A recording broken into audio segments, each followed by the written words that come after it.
movie stars, her films watched by millions. Let's start from the beginning again, Jeff. Tell me everything you saw. Her Hollywood movies have stood the test of time, but her screen career lasted just 5 years. I think of amazing performances like High Noon, the Hitchcock films. Grace had this brief and remarkable career. Grace Kelly projected onto the screen this kind of untouchable image, and at the same time, she's available.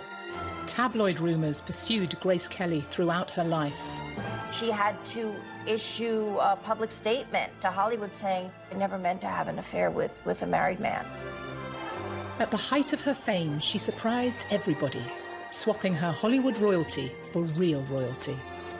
Now, by civil authority and by the church, Prince Rainier and his film star bride have been pronounced man and wife. When the wedding did come, it really was an unparalleled event in terms of glamour and significance. Her star quality transformed the fortunes of Monaco, the tiny principality on the French Riviera. A picture queen greets her new subjects and is greeted by them in turn. But was Princess Grace the one role she didn't enjoy playing? She did not really understand exactly how much of a bubble you live in, like Diana did not, like Meghan Markle did not. Princess Grace gave Diana a piece of advice. Don't worry, dear. It'll only get worse. And of course it did. What's the truth behind the rumours? As well as an heir, did Prince Rainier demand a dowry payment from Grace? Grace had to show up with not only her glamour and her cachet, but with her checkbook. Those close to the story reveal the truth about her life. A lot of fairy tales do have a dark side to them, and perhaps her life did too. And the story behind her fatal car crash. The car was simply going too fast ever to have a chance of getting round that bend. And so Grace Kelly has died. This, of course, was the end of the romance, and it was terribly tragic.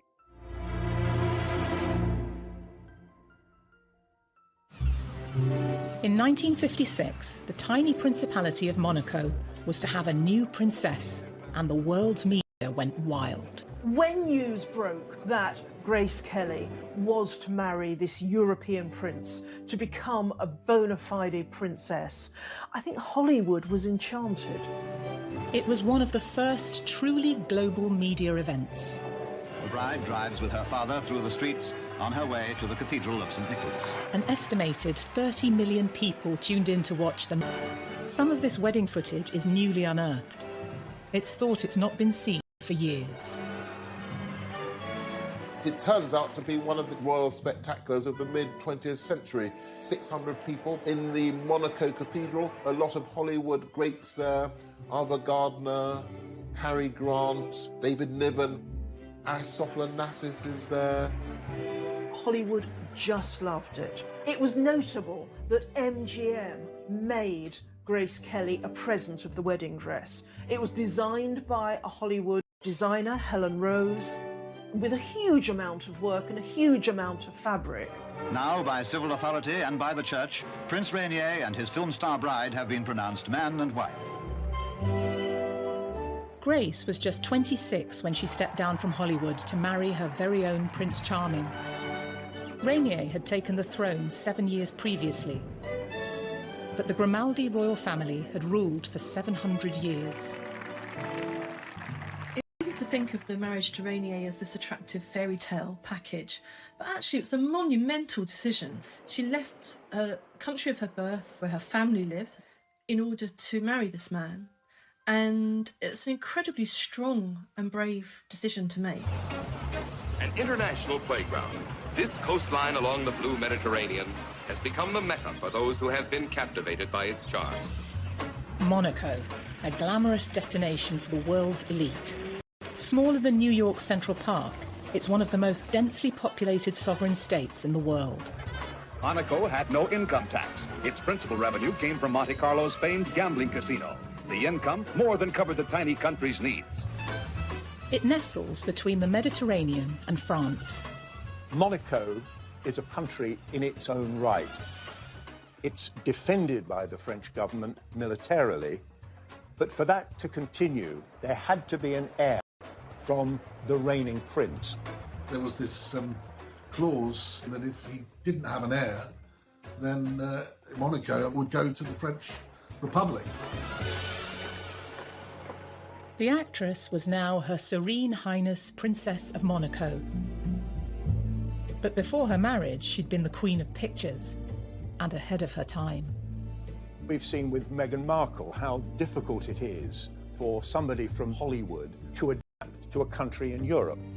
But if you can imagine going back all those years to somebody who was one of the biggest names in Hollywood, moving to a tiny principality where she was the member of a royal family that literally lived in a bubble, it must have been quite extraordinary. He joins Paramount Pictures president Barney Balaban and Mrs. Balaban. Hollywood in the 1950s was in its heyday. Run by the big studios, it sold a glamorous dream as it churned out pictures for the silver screen full of beauty and style. Grace's was not the usual showbiz rags to riches story. She was from a wealthy family from Philadelphia. She'd modelled before being spotted on Broadway and landing her big break in the iconic genre-defining Western, High Noon. And will the bride and groom kindly step forward? Grace Kelly was cast as the wife of Gary Cooper in High Noon. And you look on the screen, you can see she's at least 20, 25 years younger than he is. Please, Will, if you just tell me what this is all about. What Grace Kelly embodies with that Puritan look, the bonnet on her head, that kind of Quaker cleanness, is the moral compass of the town itself. Rumours of on-set romances with her sometimes married leading men became commonplace in the tabloids. Hollywood tended to cast her opposite actors twice her age.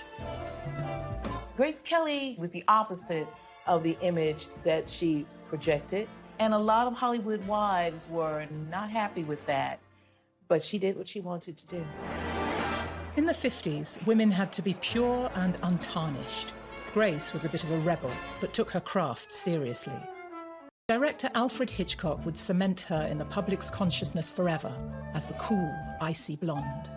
He liked the fact that Grace Kelly projected onto the screen this kind of untouchable image, and at the same time, she's available.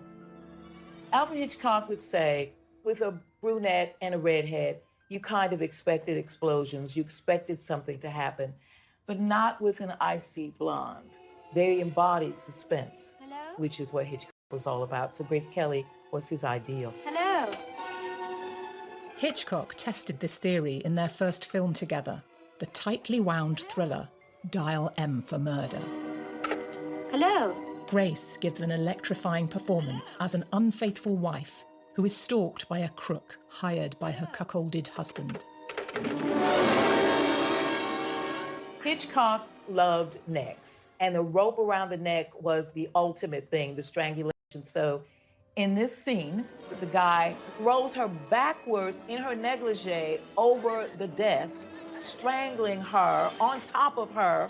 Basically, he's raping her, without doing it, to kill him. That's Hitchcock in a nutshell, and Grace knew exactly what he was doing. This is Hitchcock's most blatant statement about her as his muse. Despite her icy image and strict Catholic upbringing, the actress could happily banter away with the director. He used to try and shock her by telling bawdy jokes, and he loved how she responded. Famously, he said, "Do I shock you, Miss Kelly?" She said, "Oh no, I went to a girls' convent school, Mr. Hitchcock. I heard all those things by the time I was 13. Grace was always seen as this perfect 1950s lady. But deep down, she was a very independent and driven person. And, she wasn't afraid of having a sex life. She wasn't afraid of having affairs. She wasn't afraid of following her heart. Grace followed her heart during filming on Dial M for Murder and had an affair with her on-screen husband, Ray Milland. It put her fledgling career in jeopardy. She really messed up when she had an affair with him. She had to issue a public statement to Hollywood saying, I never meant to have an affair with a married man. Growing up, Grace was said to have had a difficult relationship with her family. She defied her father to become an actress. He didn't see her as having any of the star quality that everybody else could see. Grace Kelly always had to prove something to her father. She was the third child of four. So it wasn't that Grace wasn't loved, but she maybe wasn't noticed. Intelligent and from a wealthy family, her background certainly drove her on to succeed. If her hard work with Hitchcock had boosted her career, her next film, the modest romance Country Girl, would be the making of it. Oh, no, not me, thank you. I'm just a girl from the country. The theater and the people in it have always been a complete mystery to me. In minimal makeup and unfashionable clothes, Grace was cast against her icy blonde type as the wife of an alcoholic singer played by Bing Crosby. When did you get these, Frank? Last night after you fell asleep. No more, Frank. It was rumoured they carried the relationship off-screen too. When we get to Boston, I'll get you some sleeping pills. Even in The Country Girl, playing in those incredibly dowdy clothes, Grace made it look good and classy.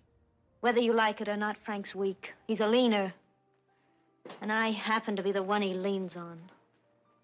Hollywood loves to reward actors and actresses who gain weight or lose weight for pictures or who look very dowdy and very much against their elegant image. Just 25 and one of the youngest ever Oscar winners when she lifted the coveted trophy. The Oscar was presented by rumoured former flame William Holden. I can only say thank you with all my heart to all who made this possible for me. Thank you. After just 4 years in film, she was the toast of Hollywood. The success of The Country Girl was a pivotal moment that not only changed her professional life, but personal life too. It was through the film she met Prince Rainier of Monaco. It's a strange series of coincidences that brings Grace and Rainier together. She was asked to go to the Cannes Film Festival to promote The Country Girl, and then Parry Match wanted to do a photo shoot, so they were thinking, how can we have an interesting photo shoot? How about Hollywood royalty with actual royalty? The magazine arranged for a PR shoot with Rainier at his palace in the Principality. He'd ascended the throne in 1949, a dashing war hero. He'd seen action and was awarded the French Croix de Guerre with Bronze Star.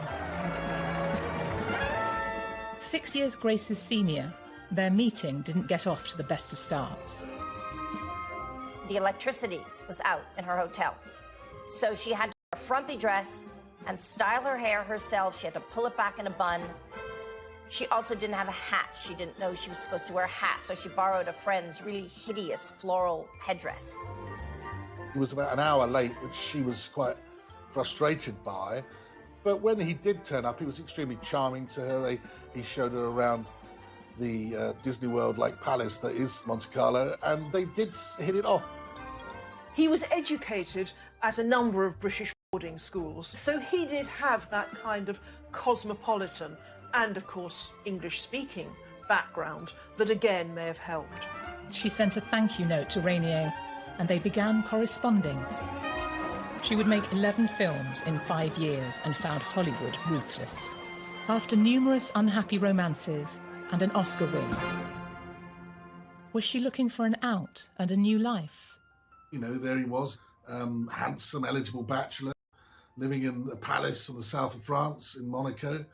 I think she was in love with the idea of being in love. I think she fell in love through his letters, or she fell in like through his letters. I don't know if she ever really loved him. I think she chose her destiny. A year earlier, Grace's destiny had taken her to the south of France for Hitchcock's To Catch a Thief. During filming, she'd fallen in love with the area which would later shape her paper. I mean, it really qualifies as one of the most beautiful films ever made, I think. We have Grace Kelly playing the beautiful American heiress, Francie Stevens, who spies Cary Grant on the beach and decides that this is the man for her. The film is not regarded as one of Hitchcock's best. but it's well remembered for the sparkling interplay between Grant and Kelly. Her part in the film appeared to mirror her own life. You're here in Europe to buy a husband. The man I want doesn't have a price. Well, that eliminates me. Grace would indeed catch a husband on the French Riviera when she later married Rainier. It's strange to encapture her life in that we see in the car with Cary Grant, with the whole of the Mediterranean and below Monaco that spilled out in front of us. Oh, lovely day. Have you ever seen any place in the world more beautiful? Well, she doesn't know at this time, but she's pointing to the beautiful pink palace of Monaco, where she would become the princess. At 26, Grace had it all. She was a style icon, rich, beautiful, an Oscar winner, and had dated some of the most handsome leading men in film. The whole of Hollywood was stunned when she left, really. She arrived like a meteorite. She was a shining star. 6 years, she was gone. She turned her back on Hollywood when she landed the biggest role of her life, as Princess Grace of Monaco. But was it a part she would later regret playing? Where you see her as a bride in the famous outfit, I think she does look like a bit of a caged bird trapped behind the veil.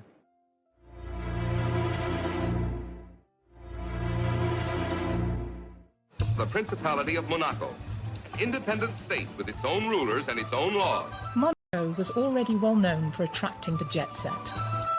An international playground, this coastline along the blue Mediterranean has become the Mecca for those who have been captivated by its charm.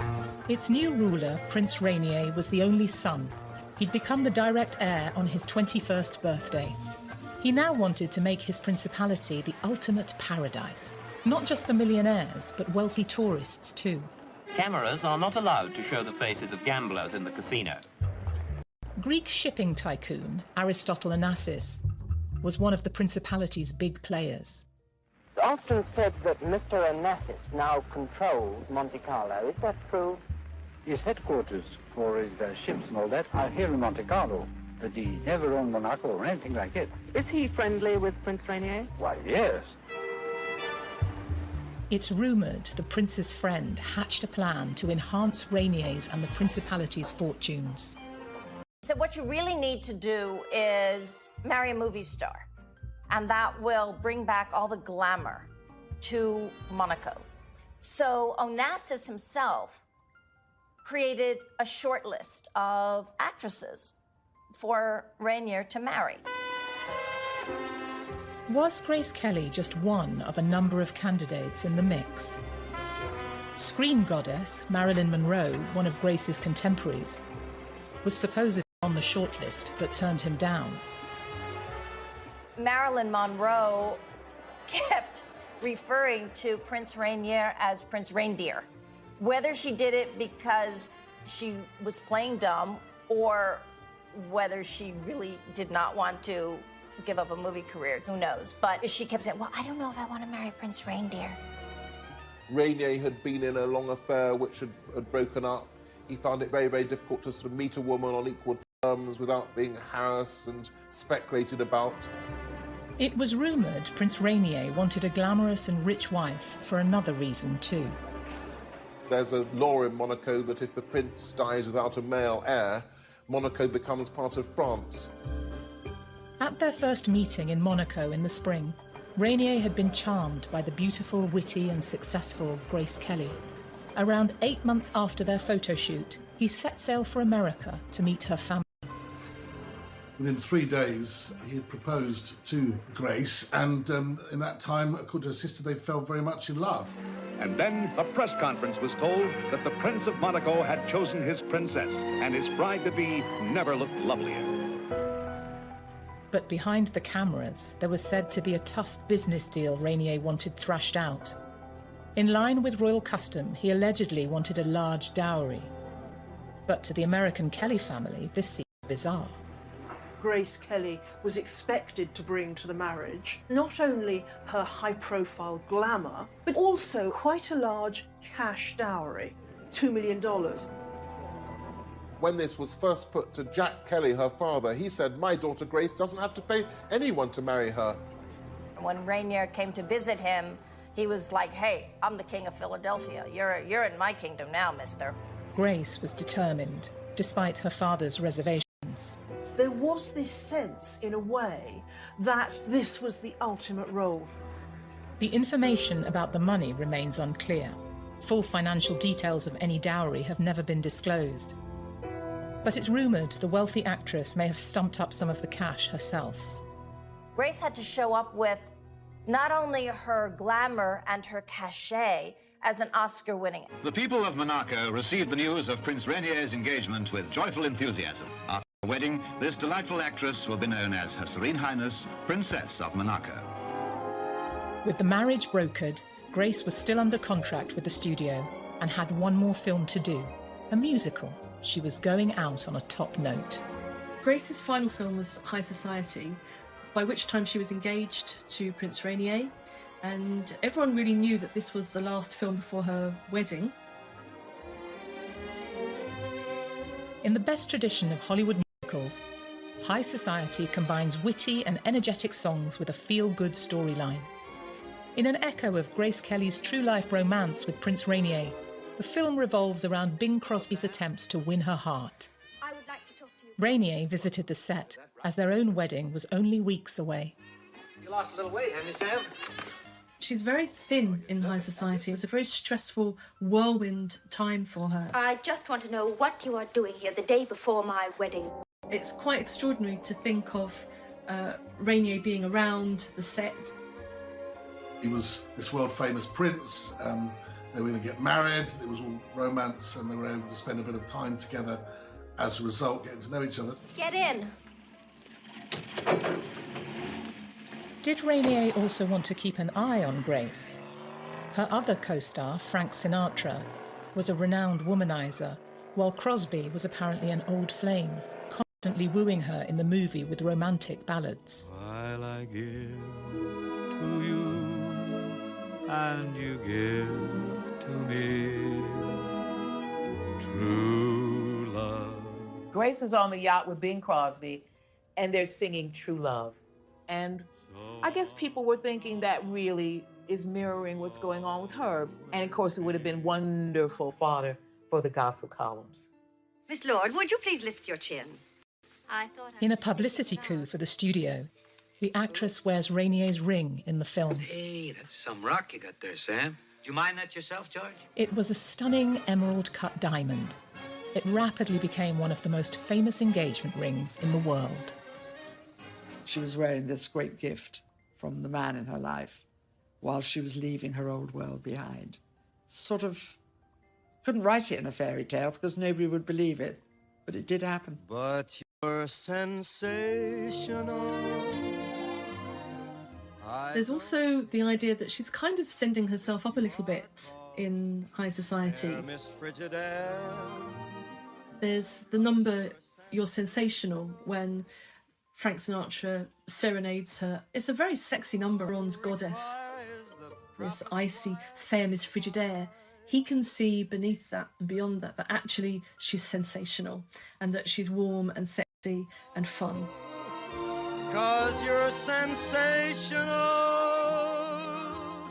As Grace left Hollywood, she might have hoped she'd be back on a film set one day. But this was before Women's Lib, and now her career was out of her hands and in her fiancé's. You said that whether or not you continued your career after your marriage would depend on... Yes, that is the decision the prince made. Has it already been discussed, may I ask? Oh, yes. I think probably Rainier was controlling. He was older than Grace. He had come from that social background where girls were girls, decorative, and men ran everything. The marriage would be the end of her incredible award-winning career. Within weeks, Grace was leaving her old life behind.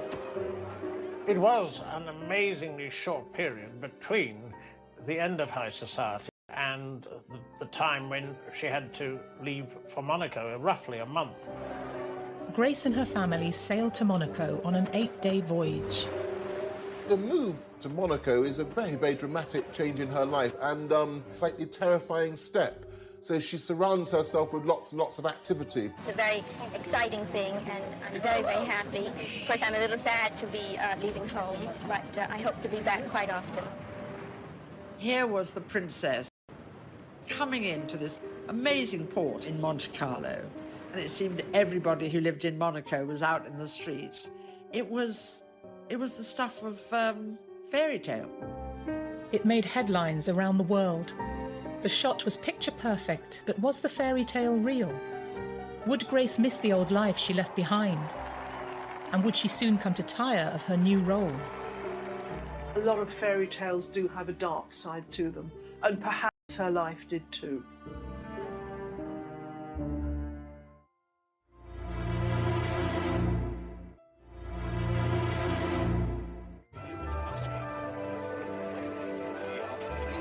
In little more than 5 years, Grace Kelly had grown from obscurity on the New York stage to being a world-famous Oscar-winning movie star. And now her life story was about to take a more romantic twist as she became a real-life princess. Joyous day of the religious wedding. It's 10:30 and the morning sun shines brightly. Grace married Prince Rainier in Monaco over the course of 2 days in April 1956 in both civil and religious ceremonies, an event now... All eyes are on her, an entrancing picture in her magnificent gown as she takes her place before the high altar. The ceremony was filmed by MGM and by TV companies who broadcast it to 30 million viewers around the world. There was the civil ceremony on one day, then the religious ceremony at the cathedral the next, attended by so many guests, including Hollywood royalty, Cary Grant, David Niven, Ava Gardner. We're now out of the 40s. The world has settled down after the Second World War. And this is glamour. This was the stuff that, you know, dreams are made of. And I can still see that picture, black and white, of course, in my mind's eye. This was Hollywood with bells on. Couldn't have been any more exciting. When the wedding did come, it really was an unparalleled event in terms of glamour and significance, newsworthiness. Grace's wedding dress is one of the best remembered and most elegant bridal gowns of all time. She didn't order it from a fashion house. It was a gift from her former studio, MGM, and created by Helen Rose, the chief costume designer who had worked on 2 of Grace's previous films. It's notable that MGM would make Grace a present of the wedding dress, this staggering dress involving vast amounts of fabric, vast amounts, hours and hours of work. The dress had been the subject of intense press interest. Miss Kelly, we understand that you've changed the idea about your gown already. Is that your decision or Helen Rose's at MGM? Oh, no, I don't know where you heard it. It's always been the same. And it's still the original dress that you planned. I understand it took 3 dozen seamstresses 3 weeks with an estimated cost back then of $7,200. Can you imagine how much it would cost today? It was the beginning of the iconic wedding dress that people dreamed about. Now, by civil authority and by the church, Prince Rainier and his film star bride have been pronounced man and wife. Princess Grace's wedding dress seems to have inspired bridal fashions for more than 6 decades. Many royal watchers believe that it influenced the design of Kate Middleton's wedding dress in 2011 for her marriage to Prince William. I was reporting for Catherine's wedding, the Duchess of Cambridge's dress, and as soon as I saw it, I thought, Princess Grace. I can see the similarity. I can see slightly the high collar, lots of lace, and sure with Catherine. You know, it's a very tight bond with your designer. So I wouldn't be surprised if she references Grace Kelly's dress. Wouldn't be surprised at all. Didn't possess. She wore this little sort of Juliet cap, beautifully embroidered and decorated, which again allowed a sight of that very beautiful face.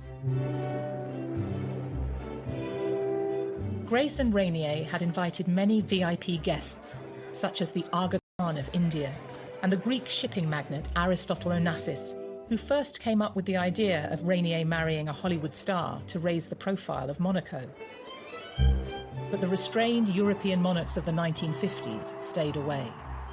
It's said that Queen Elizabeth II in England said, no, I'm not going, far too many celebrities, far too many Hollywood types. Maybe they were slightly sniffy, and in fact later Grace became very, very friendly with the British royal family. But certainly they didn't seem to be rushing to Monaco. Yes, indeed, it certainly was a great day in the long history of the Principality. A great day for the loyal people of Monaco.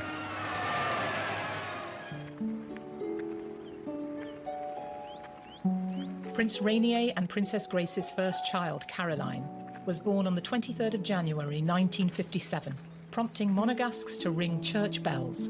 The couple went on to have 2 more children, Albert and Stephanie. Caroline, their eldest child, was born 9 months, 4 days after their wedding. So they were very keen to be parents and very keen to provide an heir. And so from really before they'd even celebrated a year together, they were already mother and father to somebody. They then had to live every day, like all of us do, with the ups and downs of every day. At the moment, the little Principality is waiting for news of another birth of the palace. News which will be proclaimed by a gun salute. 21 for a girl, 101 for a boy. Grace had been an ambitious film star, but as a commoner who married into a royal family, she found herself working hard to fit into her new role, even hiring a private French tutor. She would have had to learn the accent. She would have had to have learned the ways people speak, how they eat, what they did on Sundays, because it's a very conservative Catholic country. She would have been called Her Serene Highness, and she would have had to be serene. So all of that must have taken a toll on her. Whatever the stresses of her new royal life, Princess Grace continued to be a role model for generations to come.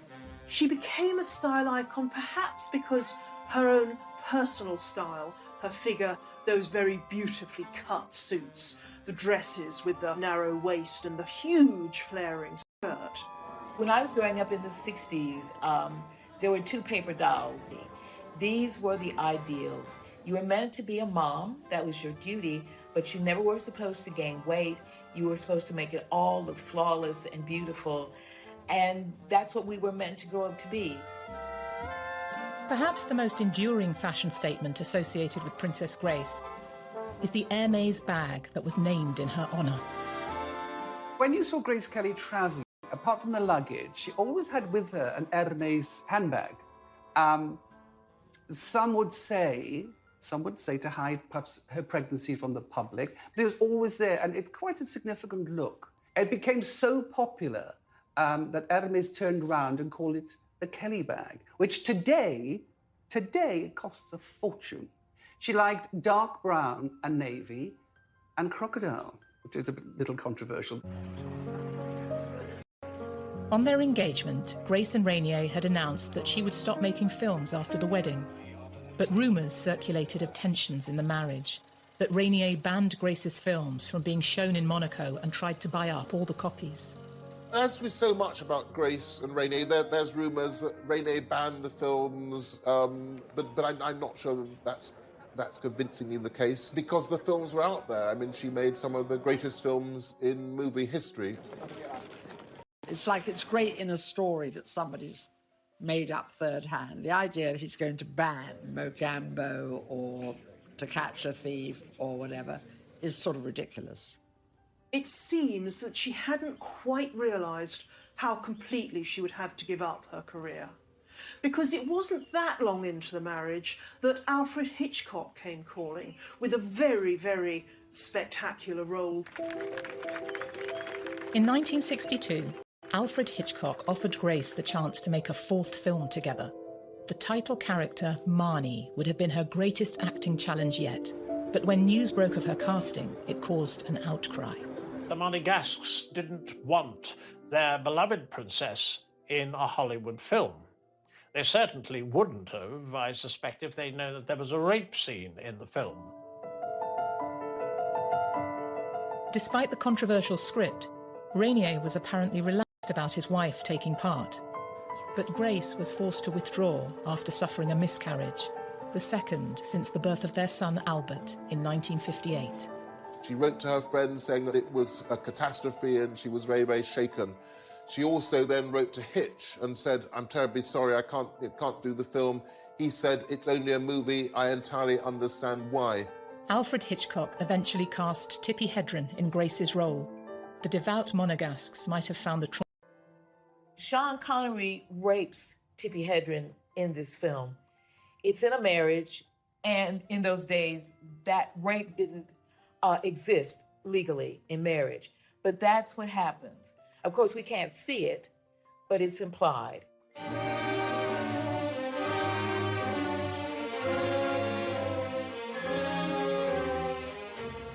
The day after that, she attempts to kill herself. So this is an incredibly dark and disturbing storyline. It's very hard to see Princess of Monaco playing that role. I'm sure Rainier didn't want Grace to take part in that. Biographers later contradicted the rumours that Rainier had effectively killed off Grace's acting career. I think it was a great source of sadness to Grace that she wasn't able to play Marnie. And I think that she then had to accept, really, that she wasn't going to go back to Hollywood and make Hollywood films again. Gossip was rife about Rainier's controlling nature, and the rumours about their relationship continued in the years ahead. There were rumors of various, what they used to call toy boys, and she had a flat in Paris, and there were all kinds of stuff about affairs and all of this. She was a good person, and she didn't hurt anybody.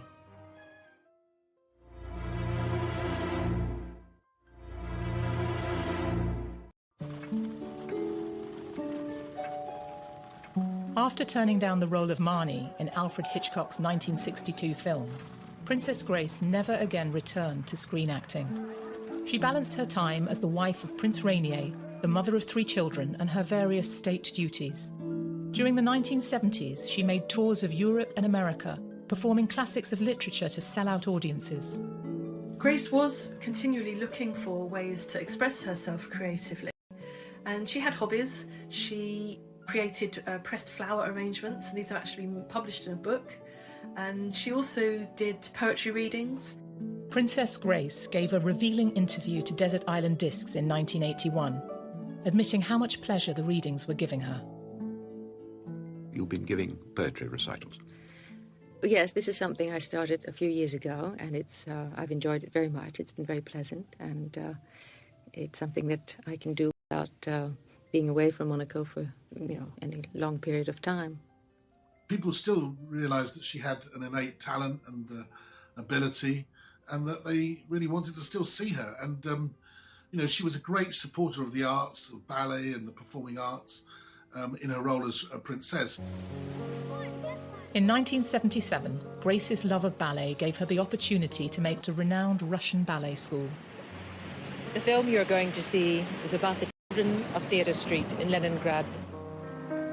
Grace had wanted to be a dancer in her teens, and ballet was still very close to her heart.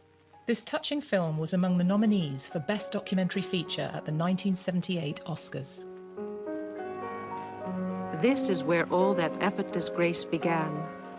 Only years of study and practice can make the ballet movements look unstudied and natural, and perfectly confident. Grace brought real prestige to the film, and is said to have donated her fee and a portion of the takings to support an Academy of Dance in Monaco, which still bears her name. Grace understood that she was privileged. She got that. And so she tried to use her privilege as best she could in helping children in particular, in being a patron of the arts. And I think in that she was a good person. She was never able to satisfy herself on the scale or anything remotely like the scale that she was used to in Hollywood. Grace's creative pursuits were often framed in the press as her desperate attempts to escape from a controlling husband. I think there's no question that there were undoubtedly ups and downs because she was trapped in a gilded cage by the very nature of the job. You could think of it as a gilded cage. I don't think her life was like that at all. And I think she was actually a very hard-working and professional person all her life. There were reports that Rainier and Grace endured a loveless marriage, and rumours that both were having affairs, which had been repeated in numerous books and tabloid articles. It's a shame in a way that if you're a famous and beautiful person, anytime you're photographed with somebody, it's assumed that you're being intimate with them. They're often just friendships. There were rumors of various, what they used to call toy boys, and she had a flat in Paris, and there were all kinds of stuff about affairs and all of this. She was a good person, and she didn't hurt anybody. In her lifetime, Princess Grace was aware of all these unproven stories and felt powerless to stop them. She understood that public figures are subject to press speculation, but sometimes she pointed out the excesses of tabloid invention, as in this frank interview from 1982. You know, if you believe some of the things, I would have had at least 52 babies by now. For many years I was always expecting a baby, according to the press, or that my husband and I are constantly being divorced, which also is not the case. To put words in our mouths that are not true, or to quote us on things that we have never said, then I resent that. And unfortunately, there's very... It's thought that in the contract Grace signed with Rainier in 1956, she agreed that if their marriage should ever end, it would result in her losing access to their children. Divorce was an impossibility, because if she had divorced, the children would stay with her husband, that she wouldn't even necessarily have access to them, because they would be regarded as part of the Monaco's royal establishment. After a lifetime of facing down colourful tabloid stories, Princess Grace was a veteran of handling the press. In 1981, she read poetry at a gala event in London, in front of Prince Charles and Lady Diana Spencer.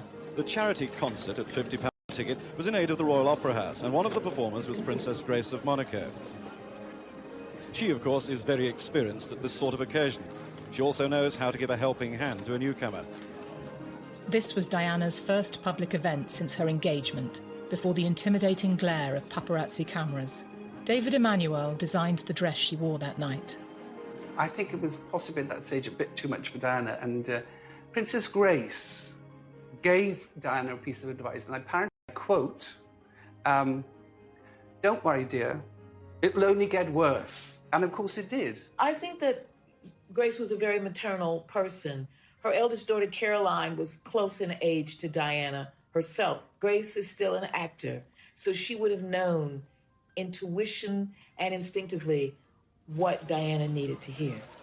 Because Diana made some comment about the attention. It's really quite a moving set of footage to see this woman who knows exactly what's ahead of Diana, to meet her at this stage when Diana really has no idea what's ahead of her. She made the news, and when she didn't make the news, in her mind, the news was made up about her. She did not really understand exactly how much of a bubble you live in, like Diana did not, like Meghan Markle did not. Away from the rumours about her unhappy marriage, Princess Grace was also said to have faced health issues during her later years, especially migraines, possibly connected to her lifelong issue of poor eyesight. She also had a minor car crash. She had been involved in an accident driving a black London taxicab, which was owned by the royal family in Monaco. It wasn't a major accident. She hit another car. But that led to the theory that she was never comfortable behind the wheel of a car. Later, tabloids like the National Enquirer would go much further. In its famously salacious style, the paper claimed that before her death, Grace was trapped in a nightmare world of tranquilizers, depression and loneliness. But also have been a sign of other health issues. She was in her early 50s, perhaps the time of the menopause. There were stories that she was lonely. There were stories that she was depressed. I think trying to keep 3 kids in order and trying to make sure they're happy and they're not doing things they shouldn't do, it's going to be hard. Perhaps the most surprising story of all was that Grace allegedly joined a cult, the Order of the Solar Temple, which had branches all over Europe and Canada. They filmed their rituals in grainy, poor-quality videos. Filmmaker David Cohen dug deep into the story of Grace's involvement. Grace Kelly had gotten mixed up with an order that was into all kinds of criminality under the disguise of spiritual wisdom. When we first got this story, allegation, we were, of course, skeptical. In exchange for the promise of enlightenment, Devotees were expected to hand over substantial membership fees. The cult was run by Luc Jouret, a doctor, and Joseph de Mambro, a businessman convicted of fraud. In their hands, the order had become a front for money laundering and arms dealing. We traced the abbey where Grace was inducted into the order in a ceremony which was semi-sexual at least. The order made news in the 1990s when disturbing reports showed several of their temples destroyed by fire and 74 devotees dead, including the order's leaders, Jouret and de Mambro. As theories shift between murder and suicide, police can confirm they're investigating an international money laundering operation by certain cult members. The story of Grace and the cult was broadcast in 1997. A spokesman for the furious Prince Rainier described it as a cheap shot at someone who couldn't answer back. One of the things that I learnt in many, many years as a reporter, particularly covering the royal family, is that when journalists get together in large numbers, any number of bizarre stories can come out. Was Princess Grace part of some bizarre cult? Personally, I would regard stories like that as most likely nonsense, most likely fabrications, but who knows? On the 13th of September 1982, Princess Grace and her daughter Stephanie set off to Monaco from their hilltop home in France. Grace had vowed not to drive again after her previous crash, but she took the wheel and followed a route that one of her movie characters had driven more than 25 years earlier. In Alfred Hitchcock's rousing thriller To Catch a Thief, Kelly gave a thrilling performance while also giving Cary Grant a scare. Slow down. And let them catch us? In the film, they'll down the hairpin bends for real to ensure that Stephanie made it onto a train back to school in Paris. She'd had accidents before, maybe didn't drive that frequently. It's very sad that she seems to have been driving the day of the terrible accident. So they go over the hill and it's catastrophic. As Princess Grace and her daughter Stephanie were rushed to hospital, a rumour mill of wild conspiracy theories was already running up to full speed. The mafia was supposed to run Monaco, so they did something to the brakes as a message to Rainier. It couldn't just be as simple as driver error, that there had to be some kind of meaning in it.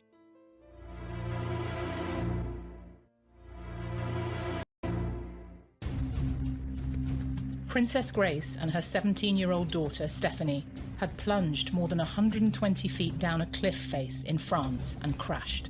They were rushed to hospital and initial reports suggested both were stable. Television news reporter Tim Hewitt was sent to cover the accident. Immediately after the crash, the royal spokesman in Monaco said very, very little about it. They carried on almost as if nothing had happened. They did not want to cause panic or alarm, and royal press officers in that situation always steer a more cautious path. First, the opinion given not only to the public but to her family in the States was that while injured, she was expected to recover. It was confirmed that fortunately Stephanie was in a stable condition. Princess Stephanie has a broken vertebrae, but she's fully conscious, sitting up in bed and eating normally. If you look at the pictures of that car after the crash, it really is actually quite extraordinary that Stephanie survived. Locals waited desperately outside the palace for news about Grace. The day after the accident, the announcement came. Princess Grace of Monaco had died, aged 52. The palace spokeswoman in Monte Carlo said that when the princess died, her husband, Prince Rainier, and her 3 children were at her bedside. Well, Monaco was in a state of shock, a total state of shock. She was a hugely popular figure. This nation went into a complete state of mourning. She was beloved. Nobody could believe it was over. Her death has stunned the Principality. Business is closed out of respect. Everywhere flags flew at half-mast. Even the famous casino locked its doors until tomorrow. Princess Grace's funeral was broadcast around 100 million people. It captured the grief as hundreds in Monaco mourned the loss of Princess Grace. The Principality of Monaco has been in mourning since Princess Grace died on Tuesday, and today only the people who live here were allowed onto the streets around the royal palace to watch her funeral procession go by. It was a morning of intense emotion. The princess was an enormously popular figure. Her death has come as a painful blow. Just as her wedding had been beamed round the world, of course, her funeral, those years later, was beamed round the world.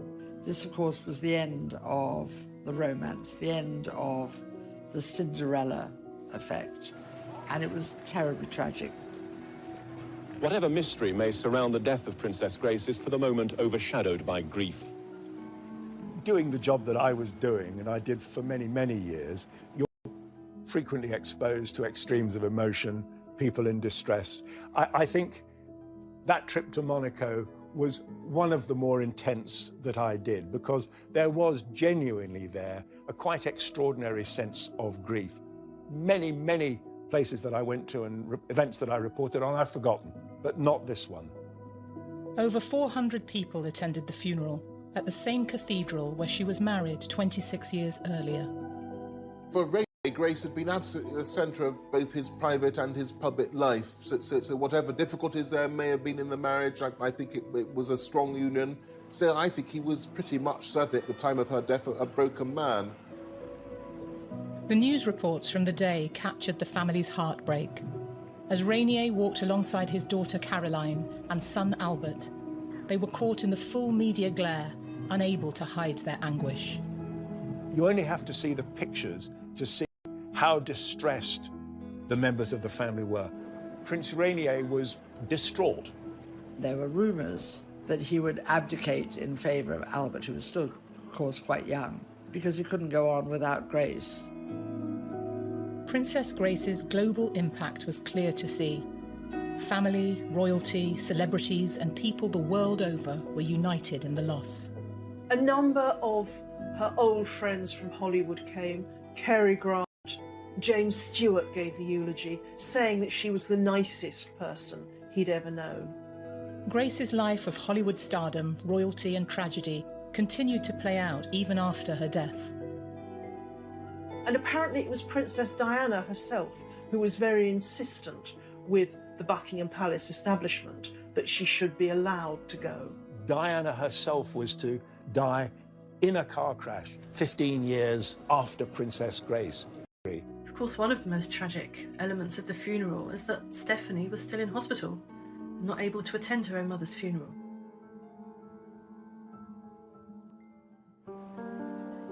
Following Grace's death, important questions were being asked. Was it an accident? And what really caused the crash that claimed her life? The big rumor at the time was that her younger daughter, Stephanie, was at the wheel, actually, and she lost control of the car. Stephanie eventually said, "I've actually lived through the last moments of her life. Can I please be left alone?"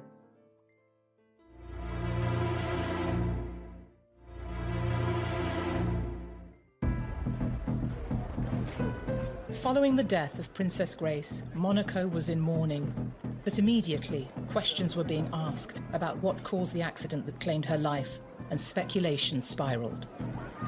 When someone that famous dies young and that suddenly, there's almost a feeling, as with the death of Princess Diana or of James Dean, both also car crashes, that it couldn't just be as simple as driver error.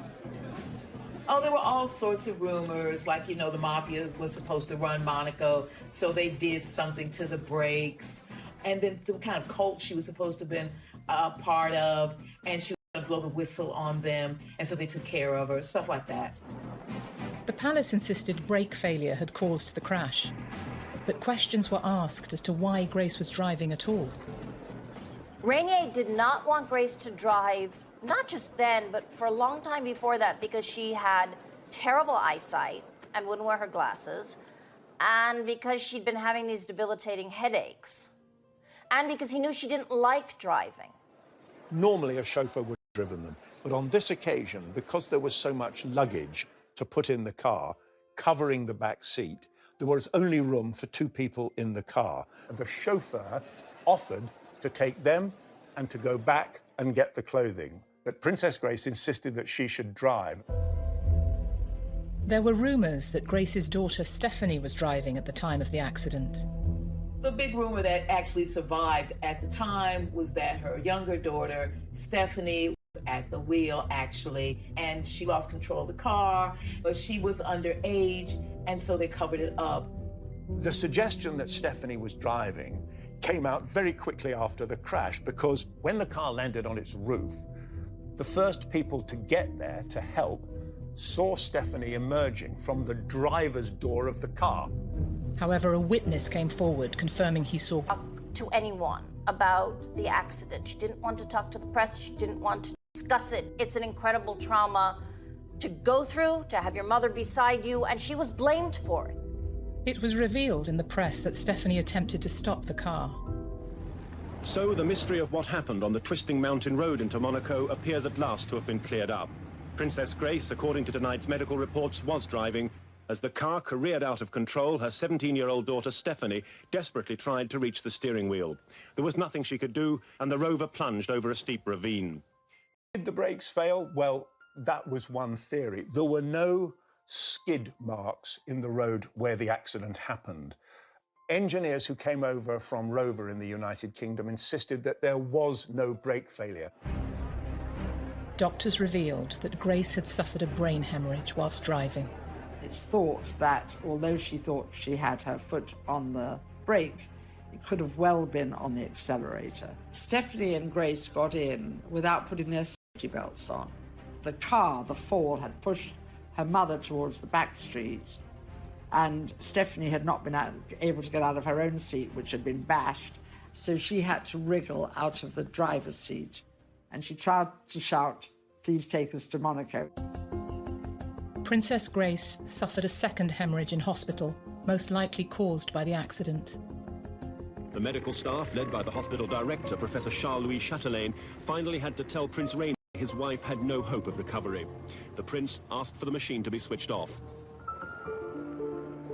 The doctors have said, had she been, at home sitting on a sofa, she might have been fine 5 minutes later and nothing happened. Unfortunately, she was at the wheel of a car, and that car was on these very bendy roads on the side of these very, very steep cliffs. Stephanie eventually said, "I've actually lived through the last moments of her life, really. Can I please be left alone?" And Rainier himself said, "It's tragic enough on its own without repeating these terrible stories." After losing his beloved wife of 26 years, Prince Rainier never remarried. After the funeral, Rainier was really not to be seen, and he lived on over 20 years more as a widower. Prince Rainier died aged 81. He was buried next to his late wife in the Grimaldi royal family vault. Grace Kelly embraced her role as princess, but could never escape the goldfish bowl she existed in, fueled by her Hollywood fame. Her movie career, all Hollywood actresses. She's absolutely continued to be a legend. Her star power has never diminished. In a sense, an awful sense, her terrifying death actually just gave another element to her legend. She had an extraordinary life. She had the best of Hollywood. She had the best of royalty. And she actually contributed so much to the small country who will remember her forever. Her presence is felt everywhere, whether it's the Princess Grace Theatre or her patronage of the arts. And clearly, I think it's fair to say that her name will forever be associated with Monaco. Grace rarely gave interviews, but less than 3 months before her death, she spoke publicly. In the revealing conversation, she answered personal questions about her legacy. I would like to be remembered as trying to do my job well, of being understanding and kind. No, I'd like to be remembered as a decent human being. When we say that Princess Grace was the ultimate fairy tale heroine. Perhaps we remember that fairy tales do have a darker side to them too. It does really seem as though she is someone for whom all the fairies aligned to give her all the gifts that, whether or not they gave her a perfectly happy life, gave her the kind of iconic status that lasts.